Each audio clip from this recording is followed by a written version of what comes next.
Hello friends, நம்ம கேட்டுக்கிட்டு இருந்த காதல் மனது நாவலோட அடுத்த அத்தியாயத்தை இப்போ நம்ம பார்க்கலாம். அத்தியாயம் 28. வண்டி ஏறிய நேரத்திலிருந்து கௌதமின் தலையை கோதுவது, அவனது தோளில் கை வைப்பது, அவனின் கையை தடவி கொடுப்பது என என்னென்னவோ செய்து கொண்டிருந்தாள் ஆஷா. இதை பார்த்து கொண்டு அமர்ந்திருந்த அணுவிற்குத்தான் அத்தனை கோபம் வந்தது. கண்களில் நீர் கூட கொறுத்து கொண்டது. இதை பார்க்கறதுக்காக தான் பேசாமல் இருந்த என்ன இழுத்துட்டு வரணுமா என்கின்ற நிலை அவளுக்கு. வண்டி ஓட்டியபடியே ரிவ்யூ கண்ணாடியில் பார்த்த கௌதமிற்கும் அணுவின் நிலை புரிந்தது. ஒவ்வொரு முறை இவனை தொடும்போது மெல்ல கையை நகர்த்தி விட்டு கொண்டுதான் வண்டியை ஓட்டியது. ஒரு கட்டத்தில் சட்டென கோபத்தில் கத்தி இருந்தான். கொஞ்சம் டிஸ்டர்ப் பண்ணாமல் வரியா? வண்டி ஓட்டுறது தெரியுதில்ல. நம்ம பர்ச்சேஸுக்கு போயிட்டு திரும்பி வீட்டுக்கு வரணும் தானே?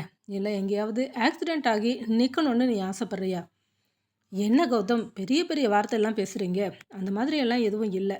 நான் இனி உங்களை எதுவும் தொடமாட்டேன். நான் பேசாமல் இருக்கிறேன் என்று சொன்னாள். மார்க்கெட்டில் இறங்கிய பிறகு கூட இவனை விட்டு நகரவில்லை. கைகளை கோர்த்தபடி அவனோடு தோளில் தொங்கிக் கொண்டுதான் சென்றது. 2 அடி தள்ளி அணு அமைதியாக வந்து கொண்டிருந்தாள். சற்று தூரம் கௌதமோடு பேசி கொண்டிருந்தவள் சட்டென திரும்பி அணுவிடம், நான் கேட்கணும்னு நினச்சேன். நெத்தியில் குங்குமம் வச்சிருக்கிற, மஞ்சள் கயிறெல்லாம் கூட புதுசாக இருக்குது. இப்போ தான் சமீபத்தில் உனக்கு கல்யாணம் வச்சுதா என்ன என்று கேட்க, ஆமாம் கல்யாணம் ஆயிடுச்சு, இப்போ கொஞ்ச நாள் ஆகி இருக்கு என்று மட்டும் பதில் கூறினாள். உள்ளுக்குள் சிறு அதிர்ச்சி இருந்தாலுமே வெளிக்காட்டி கொள்ளவில்லை. அம்மா, உன்னோட ஹஸ்பண்ட் என்ன பண்ணுறாரு என்று அடுத்த கேள்வியை கேட்க திரு என விழித்தாள் அனு. என்ன இப்படி முடிச்சா என்ன அர்த்தம்? உன் கணவர் என்ன செய்கிறாரு? அதாவது என்ன வேலை செய்கிறாருன்னு கேட்குறேன். ஒரு வேலை எஸ்டேட்டில் தான் வேலை செய்கிறாரோ? ஆமாம், எஸ்டேட்டில் தான் வேலை செய்கிறாரு. எப்படி, நீ வீட்டுக்கு போவியா இல்லை? அடுத்த கேள்வியை கேட்க, இது என்ன கேள்வி? இப்போ எதுக்காக நீ அவகிட்ட கிராஸ் கொஸ்டின் கேட்டுக்கிட்டு இருக்கிற? உனக்கு என்ன தெரியணும்? என்கிட்ட கேளு, நான் சொல்கிறேன். இல்லை கௌதம், காலையில் பேசிக்கிட்டு இருக்கும்போது தாத்தா சொன்னாங்க, எப்போவுமே என் கூட அணு தான் இருப்பான்னு. அதனால் கேட்டேன். ஆமாம், அணுவுக்கு 24 மணி நேரம் இங்கே தான் வேலை. மாதம் ஒரு நாள் தான் லீவு. அப்போ வேணும்னா ஹஸ்பண்ட் வீட்டுக்கு போய்க்கலாம். அந்த மாதிரி தான் பேசியிருக்குது. தேன்மனையில் தான் அவளோட ஹஸ்பண்ட் வேலை செய்கிறான். அப்படியா? அப்படின்னா நான் போனால் பார்த்துக்கலாம்ல? இல்லை, இப்போதைக்கு பார்க்க முடியாது. ஏன்னா வேலை விஷயமா அவனை வெளியூருக்கு அனுப்பி வச்சுருக்கோம். என்ன நீ குழப்புற? எனக்கு புரியலை. இங்கே பாரு, எஸ்டேட்டில் தான் அவன் வேலை செஞ்சுக்கிட்டு இருக்கிறான். இப்போது காய்கறி எல்லாம் வெளியூருக்கு லோடு அனுப்புகிறோம் இல்லையா? கூட அவனை அனுப்பி வைக்கிறோம். கொஞ்சம் நம்பிக்கையான ஆள். திரும்பி வர டைம் எடுக்கும். என்ன இவ்வளவு பொறுப்பு இல்லாமல் இருக்கிற? 15 நாள் 20 நாள் வெளியில் சுற்றினா என்ன பண்ணுவான்? இவ எப்படி இங்கே இருப்பா? நான் தான் ஏற்கனவே சொன்னேன்ல, அவளுக்கு வேலையில் தாத்தாவை கவனிச்சுக்கிறது தான். அந்த வேலையில் அவள் சரியாக இருக்கிறா. அதை தாண்டி நான் எதுவும் கேட்டுக்கிறது இல்லை. அப்புறமா நானும் கண்டினியூவாக இங்கே இருக்க போகிறது இல்லை. நான் சென்னைக்கு கிளம்பிடுவேன். அப்போது முழுக்க முழுக்க பார்த்துக்கிறது இவ தான். அதுக்காக தான் இவளை அங்கே தங்க வச்சுருக்குது. அடிக்கடி எல்லாம் லீவ் கொடுக்கறது இல்லை. எப்போவாவது ஒரு முறை லீவ் கொடுப்போம். அப்போ போய் பார்த்துட்டு வருவா. வேறு ஏதாவது சந்தேகம் இருக்கா? என்னமோ நீ சொல்கிறது எனக்கு எதுவுமே புரியல. சமீபத்தில் தான் கல்யாணம் ஆகியிருக்கிறான்னா அது எப்படி? பொண்டாட்டியை விட்டுட்டு அவ்வளோ தூரம் போவாங்க. எல்லாமே விசித்திரமாக தான் இருக்குது. என்னவோ போ, நமக்கு அதெல்லாம் தேவையில்லை. நமக்கு தேவை வேலை. அது கரெக்டாக நடக்குதா இல்லையா என்று சொன்னபடியே நகர்ந்து செல்ல அவனோடு இவளுமே பின்னால் சென்றாள். எடுத்ததுமே ஆஷா நேராக நுழைந்தது பெரிய துணிக்கடைக்குள் தான். இவனும் கூடவே செல்ல அணுவிற்கு என்ன செய்வது என்று தெரியவில்லை. யோசனையோடு வாசலிலேயே நின்றிருந்தால் உள்ளே சென்றவன் வெளியே வந்து, நீ எங்கே நின்று வேடிக்கை பார்த்துக்கிட்டு இருக்கிற? நீயும் கடைக்குள்ள வா. இல்லை, எனக்கு எதுவும் தேவையில்லை. எனக்கு எல்லாமே இருக்குது. நான் வரலை. போயிட்டு வர எப்படியும் குறைஞ்சது 1 மணி நேரமாவது ஆகும். அவனுக்கு ஆஷாவை பற்றி தெரியாது. அவள் உள்ளே போனால் ரொம்ப நேரம் பண்ணுவா. அது வரைக்கும் ரோட்டில் இப்படியே நின்றுக்கிட்டு இருப்பியா? உள்ள வா, உனக்கு ஏதாவது வேணும்னா வாங்கிக்கோ, நான் பே பண்ணிடுறேன் என்று சொல்லிவிட்டு செல்ல, ஆஷா இருப்பதிலேயே காஸ்ட்லியான சில உடைகளை எடுத்து பில் போட்டுக்கொண்டு இருந்தாள். அணுவும் கடைக்குள் நுழைந்தவள் ஒவ்வொரு இடமாக பார்த்து கொண்டிருந்தாள். இங்கே இருந்தது எல்லாமே விலை சற்று அதிகமாகத்தான் இவளுக்கு தோன்றியது. எதையுமே எடுக்கவில்லை. ஒரு ஓரமாக நின்று பார்த்து கொண்டிருந்தாள். வேக வேகமாக ஆஷா உடைகளை தேர்வு செய்து பில்லிற்கு கூட அனுப்பிவிட்டாள். இவளோ அமைதியாக நின்று வேடிக்கை பார்த்து கொண்டிருக்க, நீ உனக்கு பிடிச்ச மாதிரி ஏதாவது எடுக்கலையா? வேடிக்கை பார்த்துக்கிட்டு இருக்கிற என்று கேட்க, இல்லை எனக்கு எதுவும் வேண்டாம் என்று சொன்னாள்.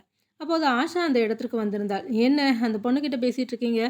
இல்லை, கடைக்குள்ளே வந்துட்டா. ஏதாவது பார்த்து வாங்கிக்கோன்னு சொன்னேன். எதுவும் வேண்டான்னு சொல்லிக்கிட்டு இருக்கிறா. இங்கே பாருங்கள், வீட்டில் வேலை செய்கிறவங்க எல்லாம் பார்க்குற எல்லாத்துக்கும் ஆசைப்படக்கூடாது. இந்த மாதிரி ஆளுங்களுக்கு எல்லாம் கேட்டுக்கிட்டு இருக்கக்கூடாது. வேணும்னா நம்மளே ஏதாவது வாங்கி கொடுக்கணும். இந்த மாதிரி என்று சட்டென்று அங்கே இருந்த ஒரு விலை குறைவான உடையை எடுத்து அதன் விலையை பார்த்தவள், அந்த பில் கூட இதையும் சேர்த்து பில் போட்டுடுங்க. இந்த சேலை ஓகே தானே? நீ கட்டுவதானே என்று அணுவை பார்த்து கேட்க, ஓகே மேடம் என்று மட்டும் தலையாட்டினாள். அது நல்லாவே இல்லை ஆஷா, அது வேண்டாம். இரு, நான் வேற பார்த்து எடுத்து கொடுக்கலாம் என்று சொல்ல கௌதமி விடவில்லை. நீ முதல்ல வா, வேலைக்காரங்க கிட்ட இப்படி தான் நடந்துக்கணும். இதை தாண்டி பெருசாக எதுவும் செய்யக்கூடாது. நீ வா என்று அழைத்து கொண்டு நகர்ந்தாள். வேடிக்கை மட்டுமே பார்த்து கொண்டிருந்தால் அணுவின் மனதிற்குள் பூகம்பமே வெடித்து கொண்டிருந்தது. மனம் அத்தனை கஷ்டப்பட்டது. அதற்கு அடுத்ததாக அருகில் இருந்த ஒரு நகைக்கடைக்குள் செல்ல இவளோ வெளியிலேயே நின்று கொண்டாள். இங்கேயெல்லாம் நான் வரக்கூட ஆசைப்பட மாட்டேன். பக்கத்தில் ஒரு கடை இருக்குது. அங்கே நான் கொஞ்சம் ஃபேன்சி ஐட்டம்ஸ் வாங்கணும். போய் வாங்கிட்டு வரேன் என்று நகர ஒரு நிமிடம் சட்டென பாக்கெட்டிலிருந்து பணத்தை எடுத்து நீட்டினான். "அது ரூ. 2000 இருக்குது. உனக்கு என்னென்ன வேணுமோ வாங்கிக்கோ" என்று சொல்ல, "இல்லை வேண்டாம், எங்கிட்ட பணம் இருக்கு" என்று சொல்லிவிட்டு நகர்ந்திருந்தால், இங்கு ஆஷா சில நகைகளை வாங்கி கொண்டு அதற்குமே இவனை பில்லை கட்ட வைத்தாள். வெளியே வரும்போது இன்னமுமே உள்ளிருந்த அந்த சிறு கடைக்குள் தான் பேரம் பேசி கொண்டிருந்தாள் அனு. அனுவை பார்த்தவன், "ஆஷா, நீ காரில் போய் உட்காரு, ஒரு நிமிஷம் வந்துடுறேன்" என்று வேகமாக கடைக்குள் சென்றான். அங்கே நெற்றியில் வைக்கின்ற குங்குமமும் ஸ்டிக்கர் போட்டும் பார்த்து எடுத்து வைத்தவள் அதற்குடைய விலையை கேட்டுக்கொண்டிருந்தாள். எடுத்த பொருளை பார்த்தபடியே, "இதற்கான காசு தான் நான் தரேன்" என்று பணத்தை எடுத்து வைத்தவன் போகலாமா என்று இவளையும் அழைத்து கொண்டு வந்தான். அருகில் இருந்த ஹோட்டலுக்குள் சென்று லைட்டாக டிஃபன் ஐட்டங்களை ஆர்டர் செய்து சாப்பிட ஆரம்பிக்க, இங்குமே இவள் வேண்டாத விருந்தாளி போலதான் அமர்ந்திருந்தது. இவளுக்கு என்ன வேண்டுமோ அதை ஆர்டர் செய்தது கௌதம் தான். சற்று ஆச்சரியமாக கௌதமை ஆஷா பார்த்தவள், "என்ன நீ அந்த பொண்ணுக்கு வேணுங்கிறதெல்லாம் நீ ஆர்டர் பண்ணுற?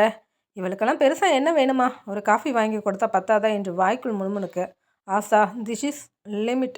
நீ இது போல எல்லாம் பேசக்கூடாது.